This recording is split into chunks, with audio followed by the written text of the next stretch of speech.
And welcome back. Thank you, Red Bull Analyst Desk, Dinsbag, and Coco Fiasco, and Dum Dum also joining us from the desk on to the draft as well, along with Baby Whopper and myself, 204 Bum I Rush. don't have the link to the. Oh, it's in the general draft. chat there, Baby Whopper. Sorry. It's Okay. just above what you said It's there. pretty Oh, interesting. yeah. We haven't seen a best of 5 yet, but it's consistent between both teams. Team Solo Simp doesn't want to see the Vladimir, the Olaf, or the Vigar, and Espresso Depresso does not want to see Set, Silas, Aphelios. And once again, Volibear is being super highly contested, and there's the Ornn matchup this time. I'm excited to see whether we'll see Hypoconic picking up the Volibear, if it'll go back to Blitzblades. Yeah, I I'm not too sure if I like the Volibear pick coming up from Solo Simp. Like Espresso Depresso just seems to be playing Ornn over and over and over. So and like that's 3 Ornn games in a row if I'm not remembering It's incorrectly. definitely Bahuto's favorite. Probably not favorite. Like I don't know if it is his favorite, but definitely seems his most comfortable champ. We've seen him play it a lot during regular season, Yeah. and it's no surprise to see 3 games in a row. We're running it back. We're running it right back game one. Same bands, same comps. We'll see what they answer with here. It's the same first 5 picks in a row. Like I think TSS is, if it ain't broke, don't fix it. We'll see if the Caitlyn comes out here. I'm wondering if there's the Kaisa. There's the change up. Yeah. I was gonna say I'm wondering if game one after the counter pick didn't work. I'm wondering if Jalapenos is that comfortable on Caitlyn, or if he just wanted to run it back with a champion he was comfortable with and that he just performed really well on. Yeah, especially after 'Cause that performance in game 2, he did look dominating, he but did look very good, but like he picked the Caitlyn counter pick into the vein, and it just didn't go well for him. So I'm not surprised to see him stick with the Kaisa.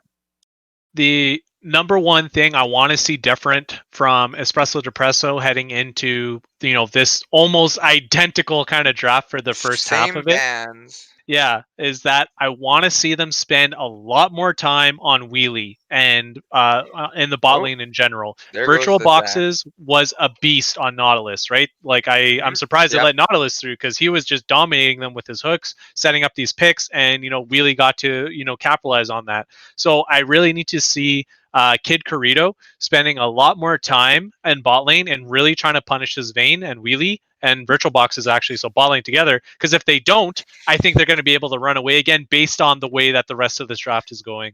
The issue I can see once again though is right now you don't have an answer to Vayne. Kaisa is good, but if Vayne can just free hit behind a front, oh, there's the Victor pickup. Actually, that's interesting.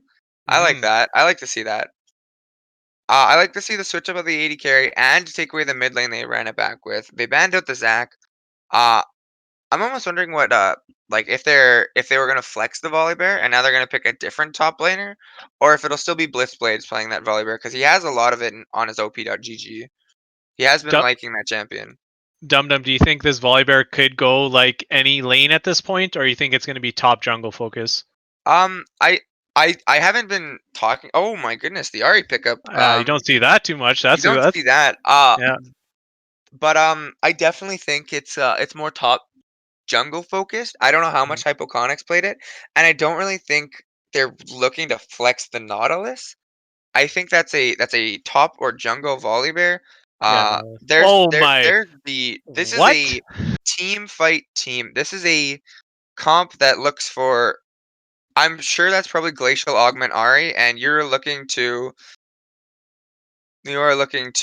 just fight and protect your vein. Baby Whopper.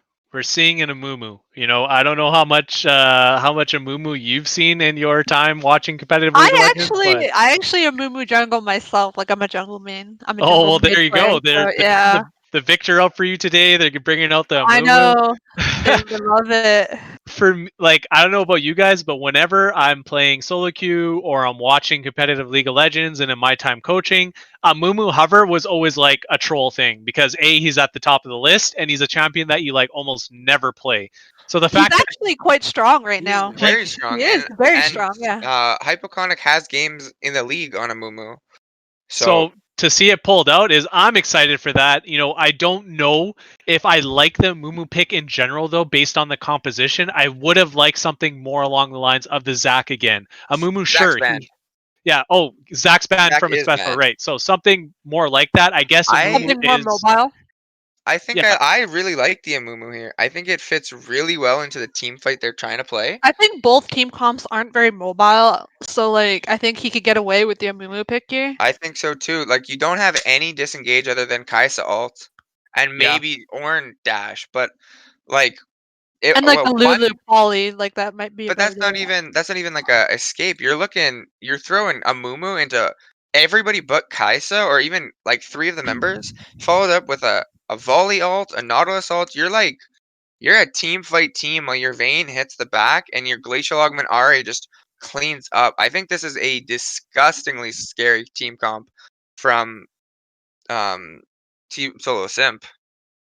I like both team comps. It's actually going to be quite interesting. I think like they both have like champions that we haven't seen too much of. So yeah, for sure. Dum Dum and Baby Whopper. It is going to be exciting to see how these team compositions play out as we head into the tiebreaker in original BO3. But in this sense, since it's BO5, who's going to gain that edge as we head into the rest of the series? Going to be a big game either way. It's going to break open how the rest of the series is going to play out. And basically, we're looking at a BO3 from the rest of the way, right? You know, with Yep. three games left between in this match. So let's see how these teams are going to shape up. Both exciting team compositions, both heavy team fighting teams. I am looking forward to it. We are going to take a quick break, though, as we give a competitive integrity delay and the spectator delay heading into the game. We'll be right back for the MEL Grand Finals between Espresso Depresso and Team Solo Simp for Game 3.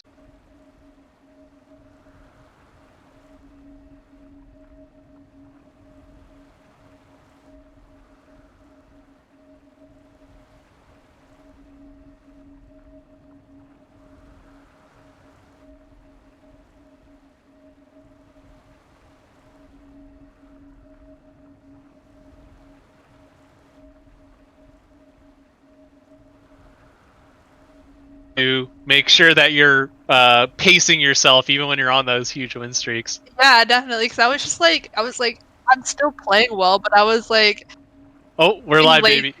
Okay, sorry, We're I was live. talking about my solo queue grind yesterday. Yeah, watching these players play in the MEL Grand Finals is getting me excited to play myself, Baby Whopper. But for now, let's focus on the talented individuals coming in from Espresso Depresso and Team Solo Simp heading into Game 3. This is basically back down now to a best-of-3 series where either team that takes 2 games in the next 3 is going to be crowned the Season 1 champion of the Manitoba Esports League. And right now, Baby Whopper, I couldn't even make that prediction. You know, our analysts are having a tough time with it. I'm having a tough time with it. Both these teams, you know, they went blow for blow. That like game 1 was TSS favored. ED came back and showed them they can really dominate the game 2. So game 2 as well. So I think that this is going to be kind of the tipping point for me. Whoever's able to take this deciding game in Game 3, I think is going to have, obviously, the chokehold for Games 4 and 5 if needed. I think that this is going to be really important, and both teams better become prepared to play for this one. Yeah, I'm super excited to see the Ari pick here. Like, you don't normally see her picked like recently at all, so I want to see how it works out for him in the mid lane, especially because last time we saw Victor, it was Revivination was playing Victor, not Yeah, and Brock yeah.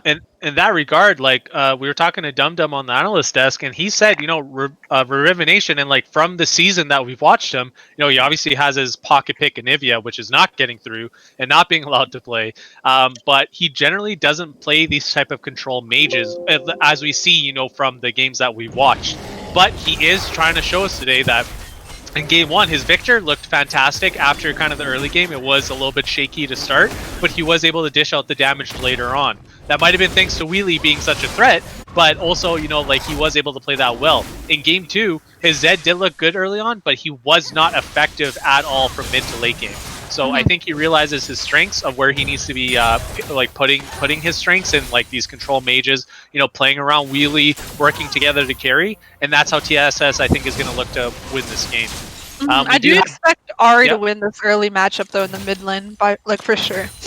from your experience, you don't think that that Victor does too well against Ari? No, not early on? not early on, especially with the charm.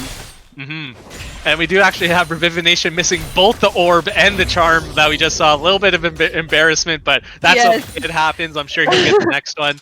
But yeah, if he did land that charm into the orb, that would have chunked Roxor's right down to a quarter, and he would have been out of the lane. Like you just said, Ari should be winning these trades early on.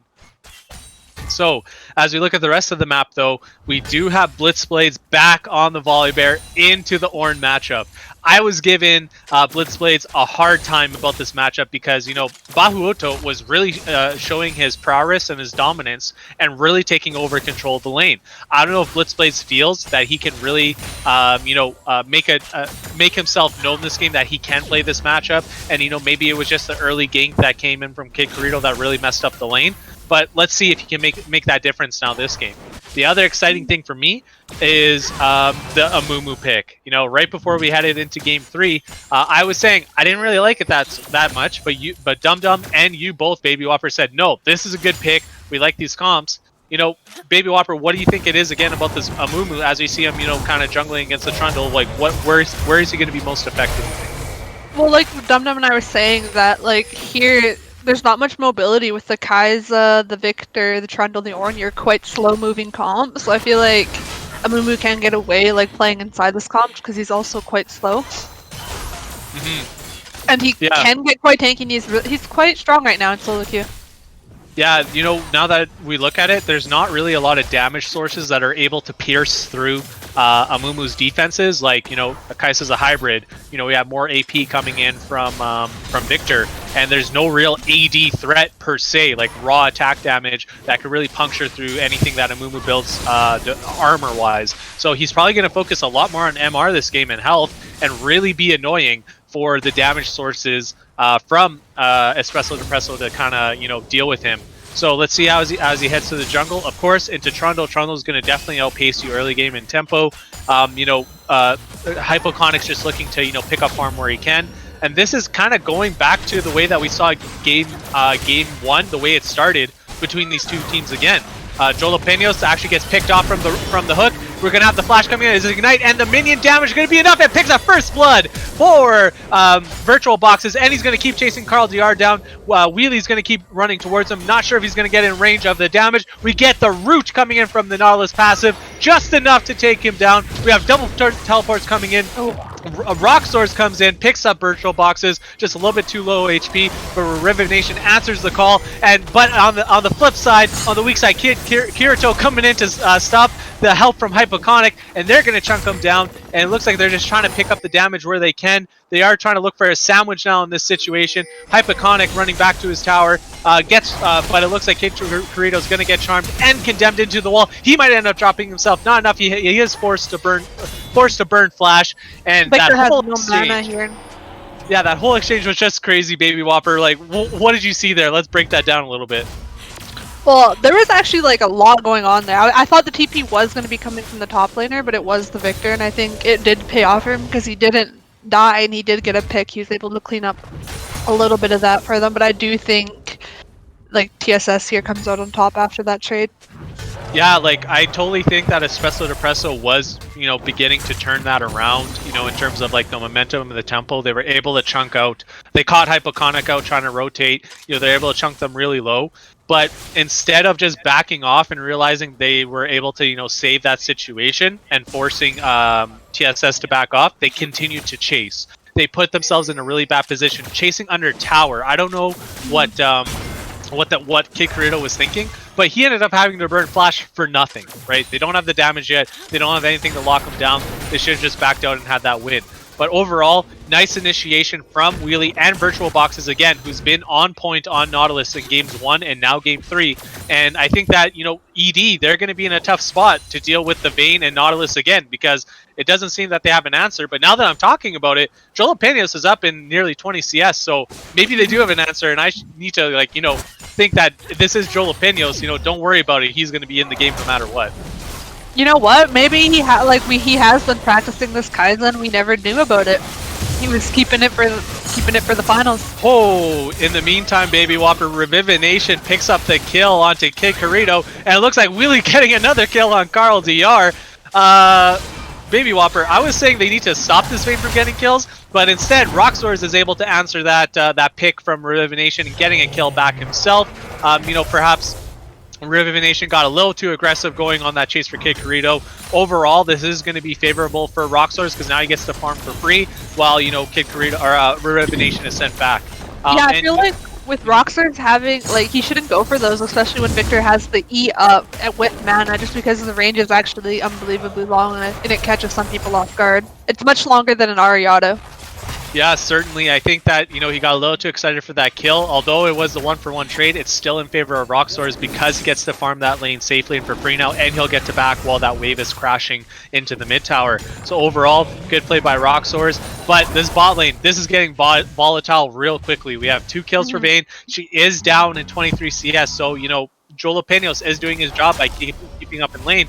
But if Vayne is getting the kills, like your initial goal was to stop her from farming, which you were doing. Jalapenos and Carl DR are doing a great job of that. But they are getting punished by the aggression of virtual boxes and I guess Revivination roam down there as well. So they need to be, you know, keeping a heads up about how this lane is going to be played. Sure, keep pushing in, keep putting the pressure on Wheelie to not farm, which is your end game goal here.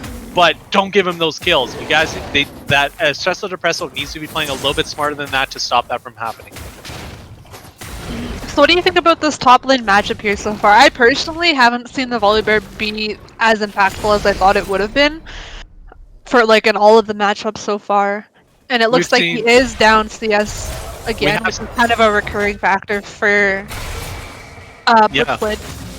Yeah, Blitzblade's, he's unfortunately, I don't like to say it as, you know, a caster trying to be unbiased, but he's getting outclassed in these first 3 games by Bahuto. Especially when it comes to farming, definitely. Yeah, I think they really need to, like, Team Solo Simp really needs to consider taking him off on Ornn in games 4 and potentially 5. I don't think he should be on a champion he's that comfortable on, where he's able to just farm, gain pressure. Like, even in this exchange, yeah, he misses that. So, okay, Blitzblade's won that trade, even though we're talking about it, but he's more concerned about picking up this farm anyways. You know, he's okay to take those trades like that. He is going to regenerate his health. We do have the Charm coming in, getting a little bit of damage off, realizing that, you know, Roxors can return a lot of damage, so, you know, Revivination is just taking the small victories where he can. But overall in that top lane matchup, I think they need a better answer for Bahuto. There is Volibear 3 games in a row and 3 games of Ornn. You know, let's change that up. Maybe Volibear is not the answer, even though he's the OP champion that we think he's supposed to be. He's not making it work against Bahuto right now. Bahuto actually going for the initiate on it. Yeah, exactly. Well, he's farming really well, and especially when you're playing Ornn, you don't need to go to the store. You don't need to back. You can buy in lane, so he's getting a lot of value out of playing Ornn here, being up CS, free farming. Certainly looks that way, and, you know, Blitzblades, you know, he's just trying to pick up farm where he can, but he's not being able to match Bahuto at any point in the game, it appears, in all 3 games thus far. So we'll see if he's able to change that up and make me eat my words. Amumu, the hype iconic, in the meantime, picks up the dragon by himself 10 minutes into the game. You know, that's what was exciting to see Amumu solo a dragon. You know, you don't really hear about that too often in terms of just Amumu being played. So, you know, really cool to see Amumu getting played.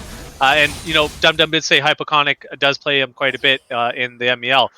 So, as we look to transition now, we're getting past 10 minutes into the mid-game. You know, Vayne is still very relevant. She is going to still be able to scale at the pace she's trying to scale at. Although she's down in the CS, she's got those 2 kills and the assists that they really needed to try not giving her. On the flip side, though, Jalapenos, he's farming just fine. You know, he's staying relevant as well. He just picks up his Manamune, or I always mess up the Manamune, yeah, Manamune. So he's going to be, you know, being able to do some damage as well. But I think a real crux of this team is the mid lane difference. I think Revivination, he has the farm advantage, and I think he has the pressure advantage until Victor gets a couple more items. So I think that, you know, perhaps TSS is going to look to try and transition this strength from the mid lane and put some pressure elsewhere, with Ari being able to roam really efficiently. Looks like there's going to be another trade up top. Again, Bahuto just being too far ahead for, you know, Blitzblades to really be able to efficiently make trade between the 2 of them right now. Well, how do you think this is gonna work out for ED here and TSS? Just because like this, it's really AP heavy. Because like you have Kaiza who's mix, and you have the Victor mid, and you have Yeah. your Lulu as well. Yeah, I don't think that overall Espresso Depresso drafted the best type of damage that they could. I think they needed to go back to, like, maybe Caitlyn wasn't the answer because they weren't able to do as well on Caitlyn in game 1 as they should have, but someone along those lines that is able to put out a lot of heavy 80 damage really quickly, because the fact that Amumu's in this game, which I think, you know, actually is a good counter pick to the team composition. Again, I don't know if Amumu was the best pick. I'm going to stick to that, although you Baby Whopper and Dum Dum disagree with me. I think that Amumu is going to be a great tank in this game for them. And we do have an exchange going off in the top lane. Looks like Bahuoto might be able to drop down. He's able to use his brittle to the maximum effect, but not quite enough to keep him alive. Looks like Hypoconic coming in and securing a top lane kill for Blitzblaze when he needed it the most. Yeah, I love Hypoconic jungling. He's super aware of like where he needs to be and what lane he needs to help get ahead. Yeah, Because I think he's quite confident in his ADC, like how we've noticed. You would hope, Baby Whopper, that you actually have that type of Hypoconic in your games all the time, you know, having that competent jungler, but it doesn't always happen that way. In the meantime, though, Revivination picks up another kill against Roxors, and like you said, Baby Whopper, this is going to be definitely in favor of Ari to start the game, and, you know, Revivination using that to full advantage. We have the teleport coming in the bot lane while they're exchanging. Looks like Bahuoto's going to try to show up with Call of the Forge. The hook misses onto tower. I don't know what virtual boxes you've been on point all series, man. How'd you miss that one? He ends up getting taken down, not able to get away from that situation. Perhaps it was Call of the Forge that actually interrupted that. I don't think it was, but I'd have to go back and look. But in the meantime, we actually have, it looks like Blitzblades coming in, trying to make a play. He might end up dropping down himself, has to jump out of that fight just to stay alive. And overall, the exchange goes in the favor of Espresso Depresso. And we do see the Victor coming in too as well from TP. Yeah, Victor ended up using that to try and help with that. Again, that might have been a little bit of overkill. I think that's a little bit of perhaps of a waste of the teleport, but doesn't really matter because Kid Carrillo's getting some free damage on the tower. But it looks like Amumu, Hypoconic coming in, Vanish Toss, baby, into Charm. Man, that's nasty. I can see why you guys are talking about that. You like the Amumu pick. He can make these big picks happen. And in the meantime, we still have an exchange going on in the bot lane. These guys are not giving up on the cause here. I mean, you use 2 TPs for it. You might as well stay and try to get this turret. Looks like it is Team Solo Simp going to be punishing them for it now. Roxors, why did you choose to teleport in the bot lane? You are going to go down for it now. Double kill coming in for the side of Team Solo Simp. Going, and unfortunately for Espresso Depresso, one of those went back to Wheelie. And Wheelie, he was losing the CS war between him and Jalapenos. But now he's getting those kills. He's got his Blade of the Rune King. This is not good. Again, this is like a repeat of what happened in game 1. You were shutting down Wheelie early. You were making sure that, you know, he wasn't getting too far ahead, and then he got kills. He's going to scale up with, you know, Revivination. He's getting scary as well. He's getting his items. The two of them carrying together with 3 tanks. I don't know. This is like, I don't know if I'm having a deja vu here, Baby Whopper, but it's not looking good if this is going to go the same way it did. Looks like it is going to just, you know, the teams are going to start thinking about how they're going to position around the next dragon. You know, maybe they're going to look for a big team fight between the two of them because, you know, Revivination is in a good position with Wheelie together to really output some damage. And, you know, there isn't really a lot of tankiness just yet coming out from Kid Carrillo and Ornn. And the damage is not really quite there for Jalapenos. Sure, he has a little bit, but not that much. And Roxors is definitely behind his curve in terms of damage. So if TSS wants to start a fight, they're probably in an advantage. But it looks like they actually get the pick here. They take out, not quite yet. Okay, there's the Wheelie going down. I was waiting for Wheelie to go down. Virtual Boxes ends up picking Roxors in the meantime, though. Kid Carrillo having to, you know, limp away from the end of that fight, and Bahuoto probably going to go down from this. Wheelie getting caught out of position, and Revivination, though, still, because of how far ahead he is, he has the damage to pick that up and turn that team fight in their favor. It was actually going to be a loss for Team Solo Simp because of Wheelie, but, you know, Revivination being the right place to back them up, and Team Solo Simp picks up another team fight in their favor and start Dragon. Yeah, and I think the Victor should be very afraid because he kind of let the Ari get ahead a little bit too far here, especially she's sitting at 135 farm. and she is 4-1-2. So it's like I said, Ari does win the early game matchup. You do have to survive, try finish your Hex Tech item.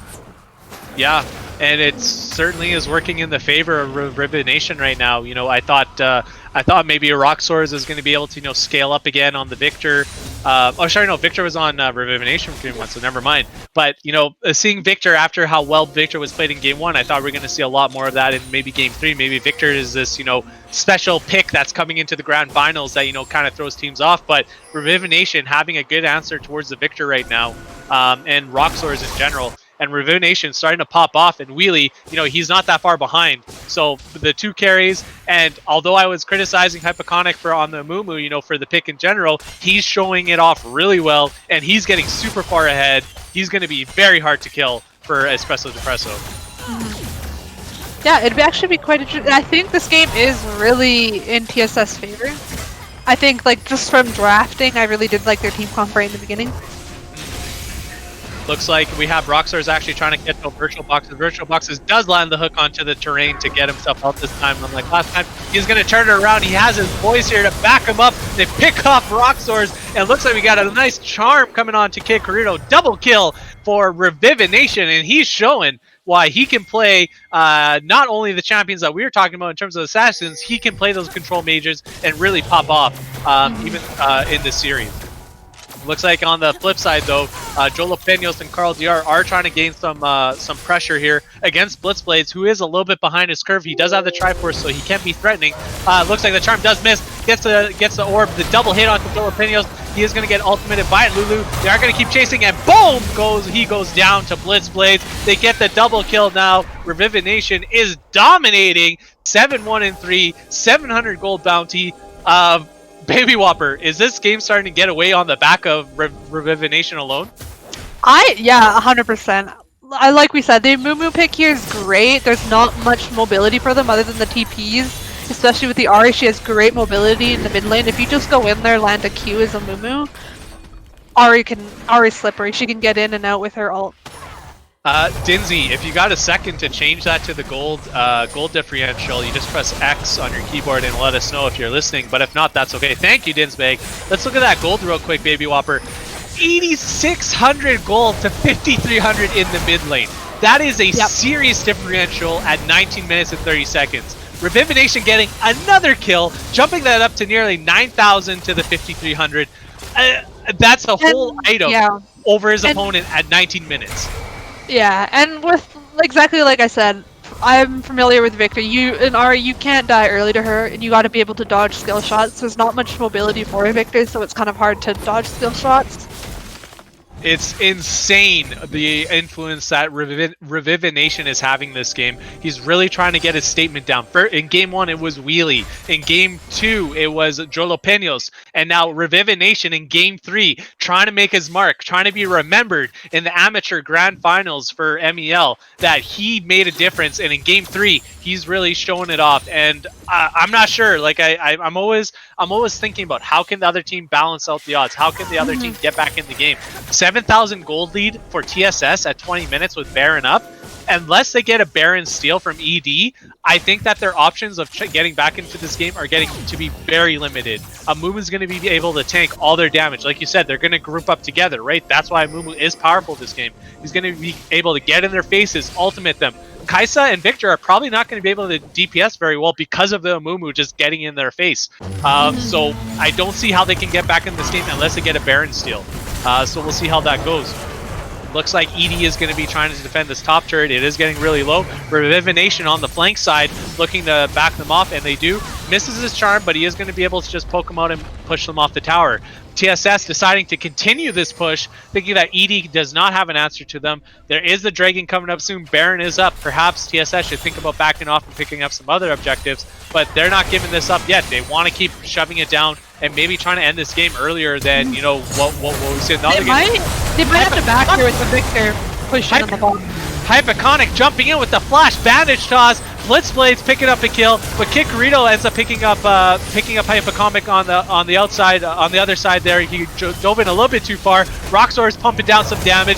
You know, perhaps TSS got a little too aggressive on that play. I thought it might have been something pretty sweet with that flash bandage toss, But no, they're giving ED back way back into this game. TSS making the wrong call at the wrong time, getting way too aggressive, and ED punishing them for it.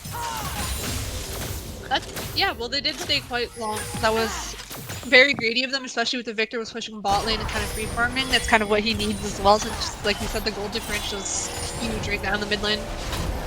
Yeah, I'm surprised that TSS, they've been playing so well this whole game, and then they decide to get way over greedy there. Maybe it gets to their head. We could do anything we want. Revivination is 8-1-4. Amumu is 2-0-10 at the time. We're unstoppable. And now they're gonna lose Dragon for it. It looks like there's no one to contest it. They easily could have backed off. Getting prepared to start Baron. Yeah, they are getting prepared to start Baron, and they do start it. They are forcing, ED to respond to it. ED, I think, has an idea of it going on, and yeah, I think they back up. ED will be able to contest this one.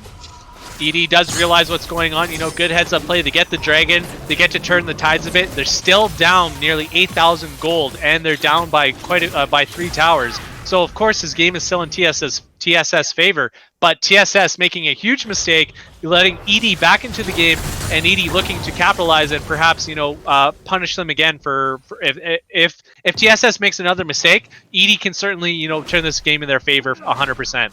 So let's see what TSS is going to decide to. Blitzblade's kind of taunting a bit in the mid lane there. It's kind of a funny animation from Volibear, but. Yeah, but we are seeing the Baron setup now. So, TSS, they have to refocus. They made a mistake. They shouldn't have been doing that. AD punished them, but that's okay. They still got the lead. They're still in this. Revivination is super far ahead. Wheelie's got 2 items. He's going to be able to output some damage. So let's see what TSS is able to do to refocus and get themselves back in this. So they are going to actually catch out Kikarito with the hook, and the spooky ghost going to knock him down. He cannot react at all. Dahuuto's trying to turn this around with Call to Forge, but it does not enough to do anything. They're out of position. Wheelie trying to pick off Carl DR on the weak side, but not quite enough to get ahead and assassinate him quickly enough. So. And on that note, though, because Kid Corito, instead of backing off, realizing his team's not in position, he gets a little too aggressive, pushes himself too far forward, gets caught up with the Nautilus, and now it looks like it's potentially a free Baron for Team Solo Simp. While they're taking down the Baron, looks like ED is trying to position around slightly to make some sort of contesting, but Ari on that side is going to be the one on defense. I think she needs a little bit more help because Jalapenos does do some damage, but they are going to get the Baron for free, so no big deal, nothing to really worry about too much for Revination there. Looks like we are going to be starting to poise up for TSS to make a push down mid lane. Perhaps they already broke open top. They are starting to break open bottom, and they might be looking, or sorry, they do have bottom to still break open. So we'll see where they're gonna transition themselves. I think that they are looking to perhaps get that top wave push continuing the way it is, and they will be bouncing around the lanes and forcing ED to try and defend against how much power they have right now. It is a 10,000 gold lead at 25 minutes in. Baron is on the side of TSS. We'll see if ED is going to have some sort of answer to try and deal with TSS's push here. Yeah, this Ari has 3 items and tier 2 boots. The Victor really just has his Hex Tech, and that's about it. And his tier 2s. Yeah, I'm trying to think of ways of how Espresso can kind of get back into this game here. Yeah. It is like the mid gap is really big here, and they don't have much damage already as a team comp, and coming from behind, it's going to be really difficult. Yeah, I think it's going to take another play like TSS made earlier, where they're overstaying, their welcome, not having all their cooldowns available, and making some crazy call where you're flashing over the wall with the bandage toss to try and make a play. I think that's what's going to need. It's going to need to be that TSS makes some sort of crazy play that doesn't work out for ED to get back into this, because straight up 5v5. If ED just doesn't waste their cooldowns, doesn't do anything super silly, I think they can just run it down into the base and just win the game. I think that's how strong they are. So let's see if ED has some sort of answer here. Looks like TSS is going to back off. I am slightly surprised by that. Maybe they're kind of having PTSD from what happened, you know, the first time that they tried doing it. I think they actually had the opportunity to win the game there. I don't think that ED could have done anything to really stop them, but they decided to back off, play it smart, play it slow, and, you know, just redo what they're doing, you know, now go bot side and repeat what they just did. Yeah, no, ED here is quite exposed. It's gonna be, like we said, it's gonna be hard for them to turn it around here. But I do have faith. Like, as casters, we always gotta have faith for like the biggest plays and the biggest comeback. You do hope for the excitement of that, and you know, in Twitch chat, that's actually a good point too. Once a viewer brought up, who's a player from the Premier League, said, you know, he's a mid laner, he plays Victor. He's surprised to see that Merc Treads was not built by the Victor. You know, going to the Sork boots, it's like you have a high amount of CC. You have a high amount of CC from TSS, and you decide not to, you know, deal with that. That's a very good point. You know, I totally missed that. Coming from behind, like, I don't think you necessarily need the sorcerers. You could probably build Morellos because it also gives you like the HP. And like we said, you're coming from behind. Yep. So we will see if ED has any kind of glimmer of hope here as we head into the kind of like, you know, perhaps the final battle of the game. Bahuoto looking for Call to Fortune to pick someone off is not going to really get any answers there. We have a huge collapse coming in from TSS. They saw that ED wanted to fight. They said, let's go amigo, let's square up. And it looks like it's a triple kill. Is that a quadra? No, I believe a triple kill for Revivination. They take game 3 in a commanding fashion, Baby Whopper. And it looks like TSS up 2-1 in the series and the MEL Grand Finals for the Amateur League.